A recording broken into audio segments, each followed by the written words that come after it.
and the brand MB&F. All right, well, my name is Harris Yedigarglu. I'm in charge of communications for MB&F. MB&F is a brand that was born in 2005, so 7 years ago. It's part of the so-called independent brands. The independent brands, in my view, are interesting because there's a lot of creativity involved. MB&F, the brand, mean Maximilian Busser and Friends. That's a very important component of the brand. The Friends translates the attitude we have, the relationships we have with what other brands call suppliers, or even worse, subcontractors, a term we definitely hate. We prefer to call all those very valuable people friends.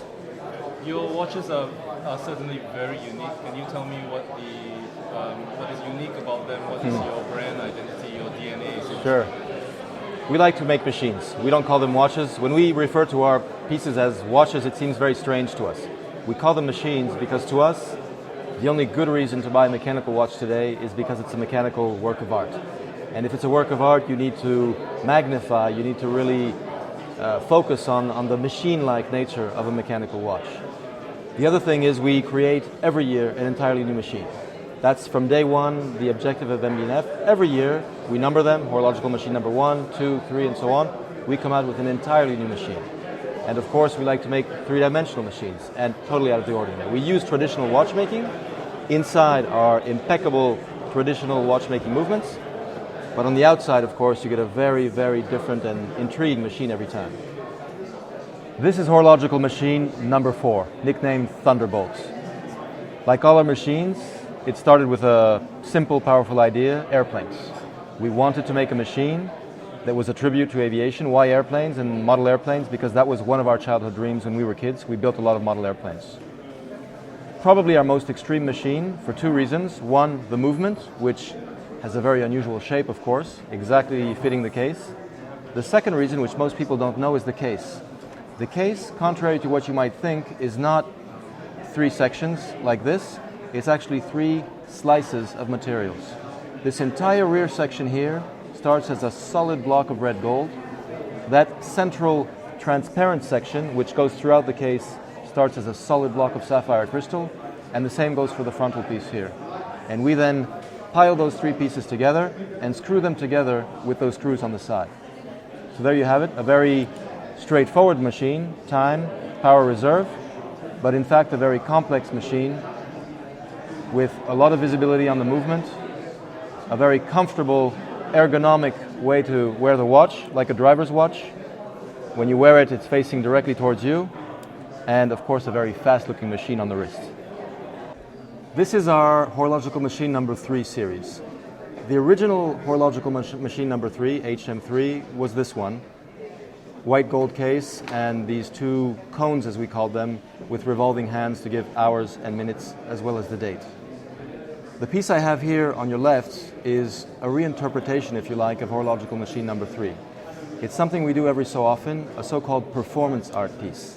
We essentially give one of our pieces, in this case HM3, to an external creator and ask him to reinterpret it with his own style, his own taste.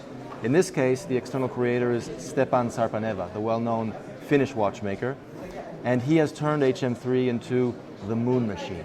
Why the moon machine? Because you recognize his very iconic moon face, which has replaced the traditional date function and now gives you a moon phase 29 1/4 days. The other very interesting thing about this particular variation of HM3 is the fact that it has the hour and minute domes, which actually revolve to give you time with the hours here and the minutes there. That's the moon machine, with the ball bearing on the back, signed by MB&F and Sarpaneva. And I forgot to mention on the front, the revolving rotor, which gives you the sky constellation. And that's how it would look on your wrist.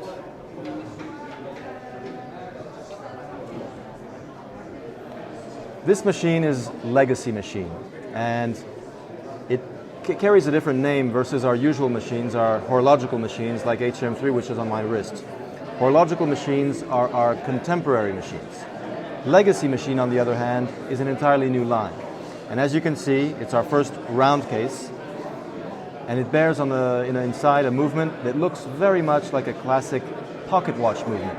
The shape of the bridges, the finish, the Geneva waves, the gold chatons, all that is typical of a 18th, 19th century pocket watch, miniaturized, of course, for the wrist.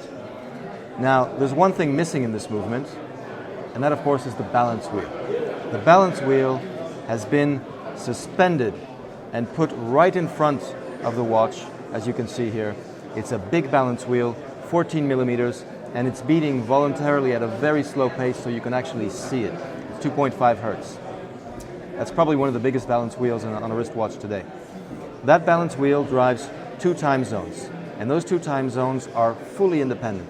They're driven by the same movement, of course, that single balance wheel, but you can pull out either crown and set time, hours, and minutes, regardless, absolutely as you like. You could even, for example, on one of the counters, set it off at 12 o'clock to start counting down, for example, an hour or two of parking, whatever you need. That's the 2 time zones. The last thing, maybe worth mentioning on the Legacy machine, is the vertical power reserve you see down here at 6 o'clock. That's probably the world's first vertical power reserve. Rather than having another hand flat on the face, this power reserve rises and drops as you wind the watch. If I wind it here, you'll see that little articulated arm goes up along the rails, showing you when it's up on top that it's fully charged. Takes some time, of course. It's a 48-hour power reserve. But I think you can see that it's slowly winding up and riding up the rails. That's Legacy machine number 1. Sapphire crystal dome. As you can see, it's quite present, even though when it's on your wrist, you can hardly see it because it's a double anti-reflective treatment. But it's very present when you look at it from the side, and it protects that balance wheel and the dual time zones and the vertical power reserve quite nicely. Can you tell me about what's coming up for MB&F? Sure. Well, HM5. HM5, Horological Machine number 5, is what everyone is expecting. That'll be launched on December 4th, so not so long a time. I can't say so much about Horological Machine number 5 because, as you know, we like to build up the surprise. What I can say is it's definitely an HM, so a horological machine, meaning the machines we create with a very contemporary vision. All our horological machines are based on contemporary childhood dreams, like airplanes, like science fiction. The Legacy machines, which are just behind me, are of course what we would have done 100 years ago, so a much more classic vision of watchmaking. HM5 is an HM, and it's based on another childhood dream. Is that all you can say? That's all I can say.